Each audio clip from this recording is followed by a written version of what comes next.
Ethan Walker hated the deadbolt because it made a sound that felt like a dare. Every night, right before bed, he tested it anyway, twisting the thumb turn until it stopped, tugging the door once, then twice, like the house should answer back and promise it meant it. It was late November, in a quiet pocket of Columbus, the kind of neighborhood where porch lights stayed on out of habit and nothing ever happened loudly. Ethan had moved in 6 months earlier after his divorce, trading a shared townhouse for a small ranch, with a narrow hallway and a basement he told himself he would finish. The basement stayed unfinished, full of cardboard and old furniture that still smelled faintly like the last owner's cigarettes. That night, Ethan microwaved leftover chili and ate it standing at the counter, because sitting at the table made him feel like someone should be across from him.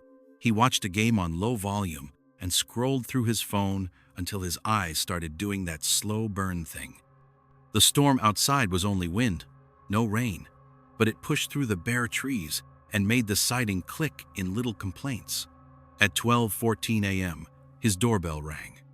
It was a clean, bright chime, too cheerful for the hour. Ethan froze with his spoon halfway to his mouth. He listened for laughter, for a car door slam, for any sign of a neighbor's teenager being stupid. The doorbell rang again. Ethan set the spoon down carefully, as if noise mattered. His heart did the heavy thump of sudden responsibility. He crossed the living room and stopped at the front window, peeking through the gap in the blinds. No one stood on the porch. The porch light was on, throwing a yellow circle on the concrete. The street was empty except for his own car. A leaf skittered across the driveway like a small animal. The doorbell camera he had not installed stared at him from his imagination. He told himself it was a glitch, or a kid who ran off, or maybe a delivery driver at the wrong address, even though it was midnight. Then he heard it. Not the bell this time, but a faint tapping on the front door. Not knocking. Fingertips, quick and light, like someone testing a surface. Tap, tap, tap. Ethan stepped back, suddenly aware of how thin the door was, how much of his safety depended on a piece of wood and a lock. He moved to the hallway closet and pulled out the only thing that made him feel less ridiculous, a metal baseball bat from his college days. It was dusty, but it fit his hand like an old habit. The tapping stopped. Silence expanded, filling the house in a way that made every appliance hum and every floorboard seem like it wanted to confess. Ethan waited, breath held, bat raised just a little. From the living room, his phone buzzed on the counter. A text message from an unknown number. "Open up. I can see you." Ethan's mouth went dry. He stared at the message, then back at the front window. He had not turned on any extra lights, but the television glow would have painted him when he moved. He shut the blinds completely with shaking fingers. He typed back without thinking, "Who is this?" The reply came instantly. "Do not call the police. Just open the door." Ethan's brain tried to form explanations, all of them stupid. Wrong number, prank, scam. But the timing, the doorbell, the tapping, the words, they lined up too neatly. His eyes went to the front door, and he imagined a face pressed to the peephole, an eye staring in, patient and bright. He did not open the door. Instead, he moved to the kitchen, keeping the bat up, and grabbed his car keys. He was going to leave. Go to a gas station. Go anywhere with people and cameras and light. He took 3 steps toward the garage door when the sound came again, this time from the side of the house. A window squeaked. Not the gentle squeal of wind, the deliberate slide of a latch being lifted, and metal protesting. Ethan stopped so hard, his heel slipped on the tile. The house suddenly felt like it had too many openings, too many soft places. Another buzz from his phone. "Wrong way, Ethan." His name hit him like a slap. He had not posted his address online. He did not talk to neighbors. He worked remote and kept to himself. The only people who knew the layout of his house were the realtor, the previous owner, and anyone who had walked through during the open house. Ethan backed into the living room, keeping his shoulder against the wall. The windows there were shut, locked, but the curtains were thin. He turned off the television, plunging the room into a darker quiet. He tried to breathe slowly. Then the basement door creaked. It was down the hall, the flimsy door that opened to the stairs leading into cold storage and shadows. He had closed it before bed. He always did, because he hated looking down into that empty space. The creak was long, like a hinge stretching awake. Ethan tightened his grip on the bat and stepped into the hallway. The basement door was cracked open by a few inches. A smell drifted up, damp concrete mixed with something sharp, like soil turned over in a garden. Ethan stood still, listening. The house made a soft tick from cooling pipes. The wind pressed at the walls. From below, a whisper floated up the stairs. "Ethan!" It was not loud. It did not need to be. It slid into his ear like a secret he was not allowed to ignore. He backed away, shaking his head, trying to make the world logical again. He reached for his phone and tapped 911, thumb hovering. The phone buzzed again before he could hit call. "I told you not to." The basement door opened another inch, on its own, as if something invisible nudged it. Ethan's throat tightened. He realized, in a sudden flash, that this was not a burglar looking for a TV. This was someone who wanted him afraid.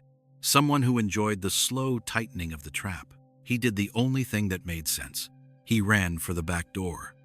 The back of the house opened to a small, fenced yard. Ethan yanked the deadbolt, pulled the door, and stepped into the cold air. The porch light over the back door snapped on automatically, exposing the patio, the grill, the brittle grass. The fence gate was closed. He sprinted toward it, bat still in hand, keys clutched like a lifeline. He pushed the gate, and it did not move. A small metal padlock hung from it. Ethan stared at it, stunned. He never locked the gate. There had never been a padlock. The sound behind him was soft, like a shoe on concrete. He turned. A man stood in the doorway of the back door, half in shadow, half in yellow light. He was tall, wearing a dark jacket and a plain baseball cap. His face was ordinary in the way that made it worse. The kind of face that could belong to a coworker you never learned the name of. His eyes were calm, almost tired. In his hand was Ethan's basement keyring, the one that usually hung on a nail in the laundry room. Ethan lifted the bat. His arms trembled with adrenaline. "Who are you?" The man smiled slightly, like Ethan had asked something naive. "You did good for a while. New locks, new routine. No friends over. No one watching out for you. You made it easy." Ethan's stomach rolled. His mind snapped back to the open house, the strangers walking through his rooms, the basement door left ajar, the laundry room, the nail with the keys. A memory surfaced of a man standing alone in the hallway, staring at the basement stairs, a little too long. Ethan stepped forward, bat raised higher. "Get out of my house." The man's expression did not change. "It was never your house, Ethan. It is just where you sleep." He took one step onto the porch, and Ethan swung. The bat cracked across the man's shoulder with a dull impact. The man grunted and stumbled back, but he did not fall. His calm broke for the first time, replaced by a flash of anger that made his eyes look like broken glass. Ethan swung again, harder, aiming for the head. The man lifted an arm and the bat hit forearm, bone under flesh. A brutal thud. The man lunged, grabbing the bat with both hands. They struggled, shoes scraping on concrete, breath harsh in the cold. Ethan felt the bat slipping. He drove his knee forward, connecting with the man's stomach. The man doubled slightly, and Ethan wrenched the bat free with a desperate twist. He did not hesitate. Ethan brought the bat down on the man's knee. The crack was sharper this time. The man screamed, a sudden animal sound that cut through the quiet neighborhood. He dropped to one leg, hands clawing at the air. Ethan stepped back, chest heaving, and pointed the bat like a warning. "Stay down." The man looked up at him, sweat on his upper lip, face contorted with pain and hatred. "You think you won?" Ethan did not answer. He ran past the man, back into the house, through the open door, and slammed it shut. He locked the deadbolt, then the chain, then shoved a chair under the knob even though it was pointless. His hands shook so badly he nearly dropped his phone, but he managed to call 911. He gave the address. He said someone broke in. He said the man was hurt. He said hurry. While he waited, Ethan kept the bat in both hands and stood in the hallway, staring at the basement door, the front door, every window, expecting another chime, another tap, another voice. But the house stayed silent.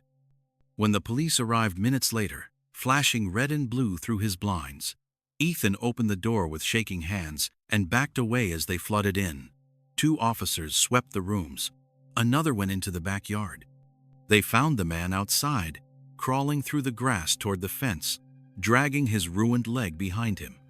He fought when they grabbed him, spitting curses, but he was weak from pain and surprise. As they hauled him up, Ethan caught a glimpse of what was in the man's jacket pocket when it shifted. A small stack of photographs. The officer noticed Ethan staring and pulled them out carefully. He flipped through them, his face tightening. They were pictures of Ethan. Leaving the grocery store, taking out the trash, sitting on his couch with the television glow on his face, sleeping, shot from the dark of his own bedroom doorway. Ethan's vision blurred. The officer asked if Ethan recognized any of it. Ethan could only shake his head, unable to make his throat work. Later, after statements and paramedics, and the cold dawn creeping into the sky, Ethan sat on the curb, wrapped in a blanket that smelled like plastic. A detective crouched beside him and spoke in a steady voice. The man's name was Marcus Vance. He had a record: burglary, stalking, breaking and entering. He had been out less than a year. He had no legal reason to be within a mile of Ethan's neighborhood. The detective told Ethan something else, quieter. They found a key mold kit in Marcus's bag, and a notebook with addresses and notes about routines, and small details that made Ethan's skin crawl, like what time his lights went out and which window blinds stayed half open. Ethan looked at his house across the street, the porch light still glowing like nothing had happened. For the first time since moving in, it did not feel like a fresh start. It felt like a place that had been watched. He went back inside hours later when the police finally left. The house smelled wrong now, like fear baked into drywall. He walked through each room, touching locks, checking windows, closing curtains. In the laundry room, he stared at the nail where the keys used to hang. He took the nail out of the wall and threw it in the trash. That night, Ethan did not sleep. He sat in the living room with every light on, bat across his lap, listening to the house settle. When the wind clicked the siding, his heart jumped. When the refrigerator hummed, he flinched. But the doorbell did not ring again. And when the sun finally rose, Ethan got up, called a locksmith, and replaced every lock, every latch, every screw he could find. He did not move right away. He stayed, not because he felt safe, but because he refused to let a stranger's obsession decide where he lived. And every night, when he turned the deadbolt and heard that sharp, final click, he reminded himself of the only reason the man never came back. Ethan never opened the door.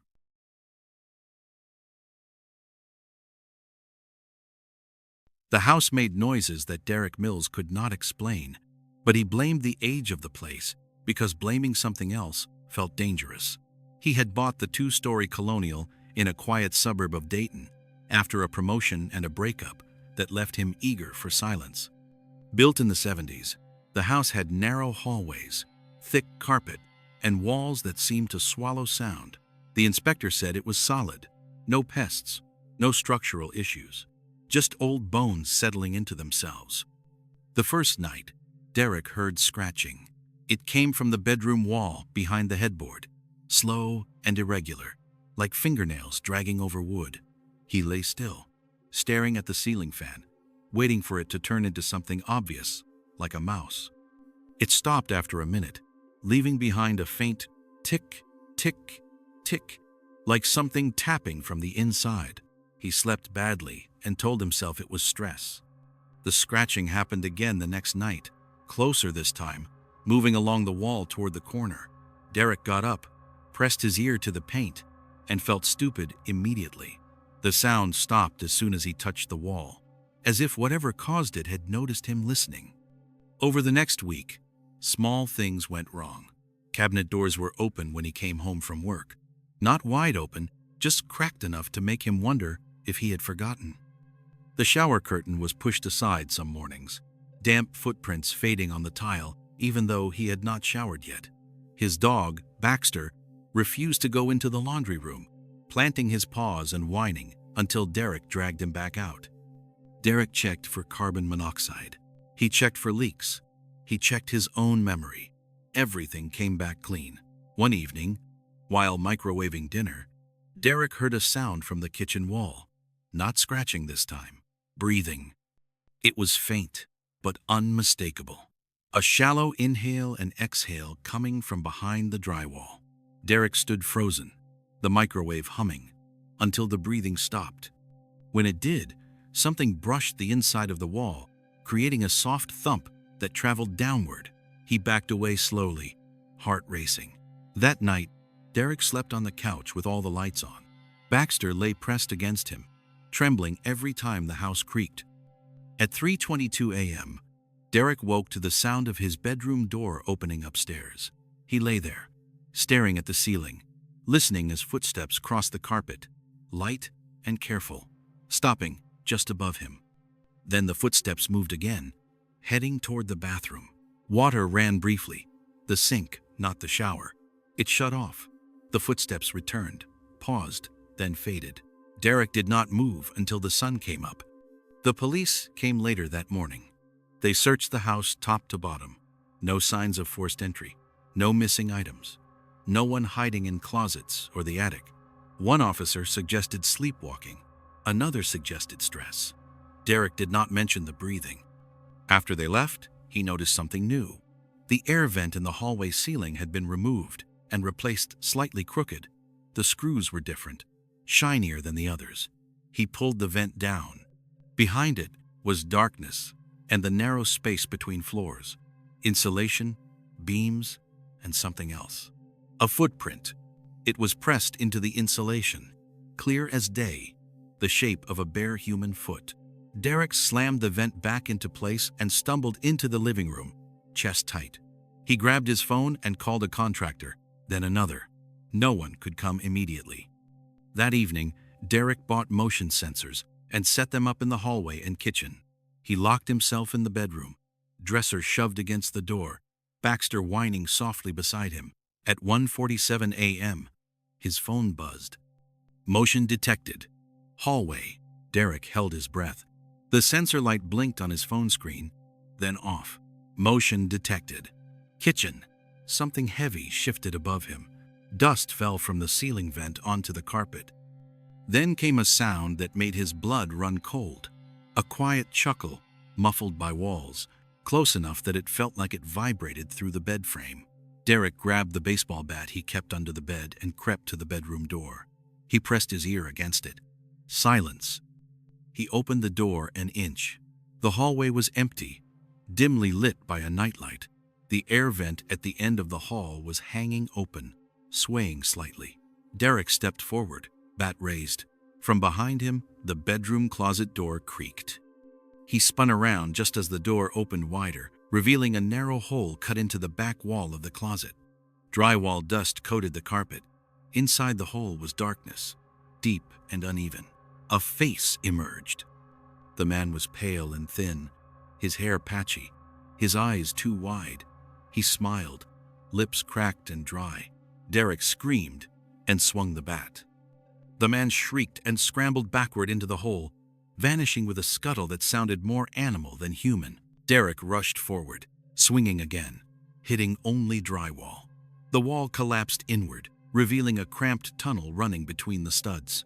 It was big enough for a person to crawl through. Derek staggered back, gagging as the smell hit him. Sweat, rot, old food. He could see bedding stuffed into corners, empty bottles, wrappers, a phone charger plugged into a stolen wire. Someone had been living there.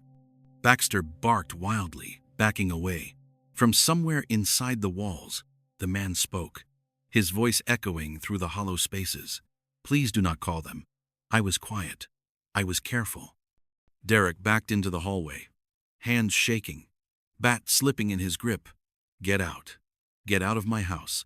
The man laughed softly. "It is my house, too. I have been here longer than you." A hand pushed through a vent in the hallway wall, fingers groping blindly. Derek swung the bat down hard, cracking bone. The man screamed, a high sound that bounced through the walls. Derek ran. He fled the house barefoot, Baxter at his heels, dialing 911 with numb fingers.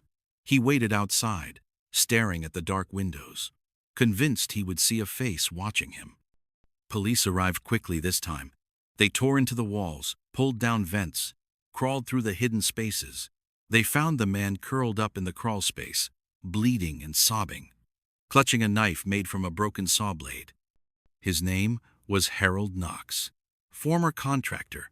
He had lost the house years earlier, then found a way back inside through a boarded-up vent. He had lived in the walls for months, watching, listening, learning routines. The officers found dozens of photos on his phone. Derek sleeping, Derek showering, Derek eating alone at the kitchen counter. When it was over, the house was ruined. Walls torn open, floors ripped up, the hidden spaces exposed to light. Derek never slept there again. He sold the house at a loss and moved into an apartment where every wall was thin and every sound had an explanation. He learned to love hearing neighbors through the drywall, footsteps, voices, laughter. Noise meant witnesses. Silence meant something was hiding. And Derek never again ignored the sound of someone breathing where no one should be.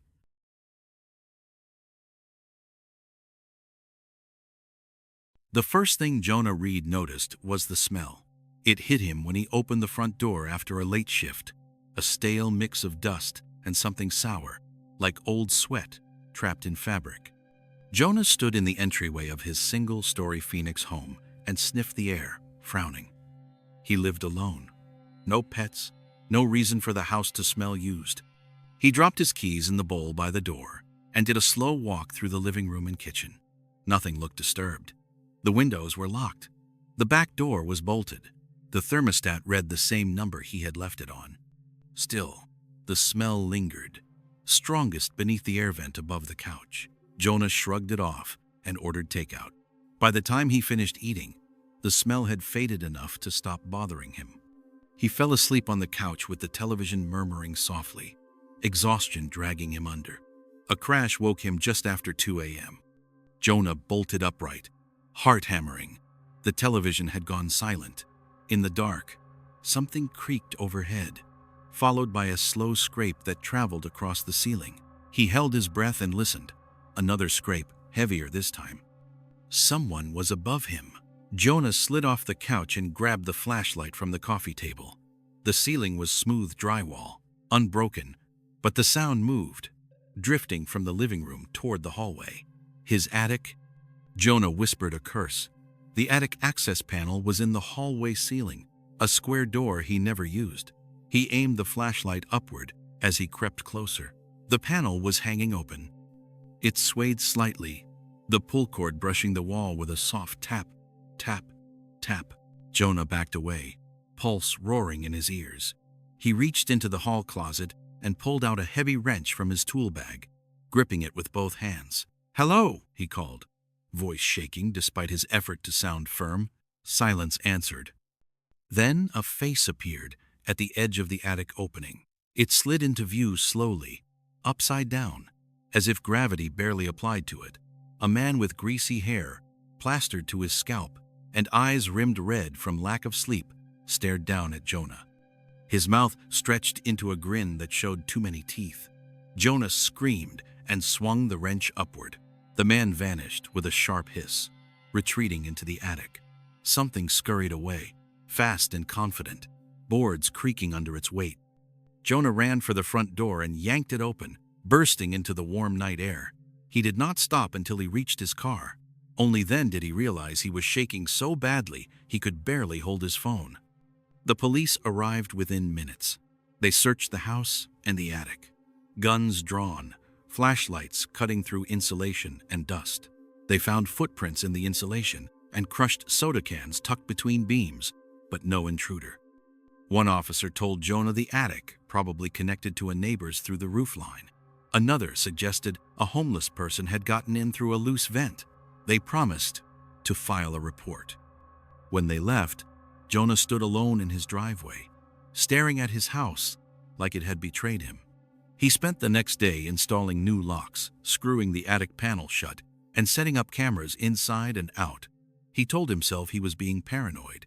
But when night came, he stayed awake, sitting on the couch with the lights on and the wrench across his knees. At 1:03 a.m., the living room camera sent an alert. Motion detected. Ceiling. Jonah looked up just as a thin line appeared in the drywall above the couch. A crack spread outward with a soft tearing sound. Dust sprinkled down like snow. Jonah stood, backing away. The ceiling split open. A hand pushed through, fingers long and dirty, nails blackened. It clawed at the drywall, ripping it wider. The man dropped through feet first, landing hard on the carpet with a grunt. Up close, he smelled worse than the attic. His clothes were layered and stained. His eyes were bloodshot and wild. He straightened and smiled at Jonah. "You were not supposed to be awake." Jonah swung the wrench. It connected with the man's shoulder, making him howl. The man lunged forward, crashing into Jonah and driving him into the wall. The wrench clattered away. They grappled, slipping on dust and drywall chunks. The man was stronger than he looked, fingers digging into Jonah's arms, breath hot and ragged. "I watched you for weeks," the man snarled. "You leave the back window cracked. You sleep on the couch. You never look up." Jonah slammed his head forward, catching the man in the nose. Blood sprayed. The man staggered back, shrieking in rage. Jonah dove for the wrench and swung again, catching the man in the ribs. He collapsed to one knee, coughing wetly. Sirens wailed in the distance. Jonah had no memory of calling the police, but he was grateful all the same. The man looked up at him, eyes burning. "They will not keep me," he said. "Houses always let me back in." Jonah did not answer. He raised the wrench and brought it down on the man's forearm as he reached for him. Bones snapped with a sound Jonah would never forget. The man screamed until the police burst through the front door. They dragged him away, still thrashing, still laughing through broken teeth. Later, an officer told Jonah the man's name was Randall Moore. He had been arrested before for breaking into homes through attics, living above people for weeks, memorizing their schedules.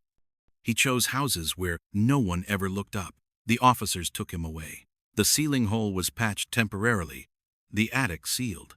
Jonah did not sleep that night, or the next. Months later, he sold the house and moved into a condo with no attic and concrete ceilings. Even there, he sometimes woke up sweating, staring at the smooth surface above his bed. Every time he entered a room now, Jonah checked one thing first. He looked up, because he knew better than to assume danger always came through the door.